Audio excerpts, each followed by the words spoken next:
પોરબંદર ચોપાટી પર થઈ રહેલ ગેટના નવીનીકરણના કામમાં મહાનગરપાલિકાના જ શૌચાલયમાંથી વાયર ખેંચી વીજ ચોરીનું કારસ્તાન સામે આવ્યા બાદ પીજીવીસીએલ દ્વારા કોન્ટ્રાક્ટરને દંડ ફટકારવામાં આવ્યો હતો, પરંતુ જેને ત્યાંથી વીજ ચોરી થતી હતી તે મહાનગરપાલિકા દ્વારા માત્ર નોટિસ આપી સંતોષ માની લેવામાં આવ્યો હતો। ત્યારે હવે મહાનગરપાલિકાએ પણ 1,06,000નો દંડ ફટકાર્યો છે। પોરબંદર ચોપાટીના ગેટનું હાલ કરોડો રૂપિયાના ખર્ચે નવીનીકરણ કરવામાં આવી રહ્યું છે।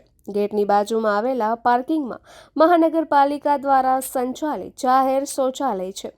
ગેટનું કામ કરતા કોન્ટ્રાક્ટર દ્વારા આ શૌચાલયમાંથી ગેટ સુધી ગેરકાયદેસર રીતે વીજ વાયર લંબાવીને કનેક્શન લઈ કામગીરી થતી હોવાનો વિડીયો સોશિયલ મીડિયામાં વાયરલ થયો હતો।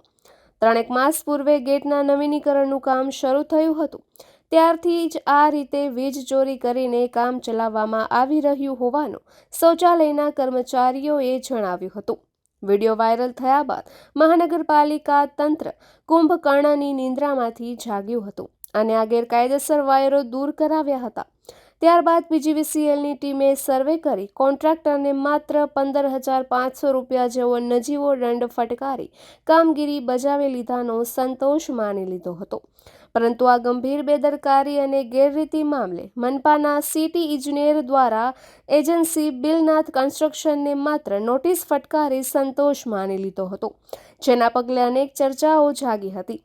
ત્યારબાદ હવે મહાનગરપાલિકાએ પણ એજન્સીને રૂપિયા 1,06,000નો દંડ ફટકાર્યો છે।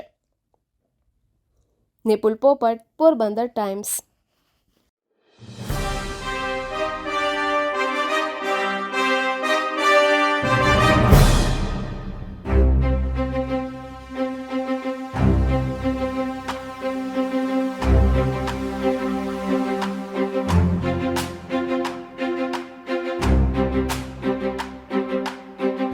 મહાનગરપાલિકાએ જે જૂના બિલો હતા શૌચાલયના એનો તફાવત જે નીકળ્યો, અમે એવરેજ આખી કરી વર્ષની, ત્યારબાદ જે તફાવત હતો એના આધારે રહીને અને ઇલેક્ટ્રિસિટી એક્ટ અંતર્ગત જે જોગવાઈ છે એને ધ્યાનમાં રાખીને 1,06,000 જેટલો દંડ અમે કરેલ છે અને એના બિલમાંથી અમે કપાત કરીશું।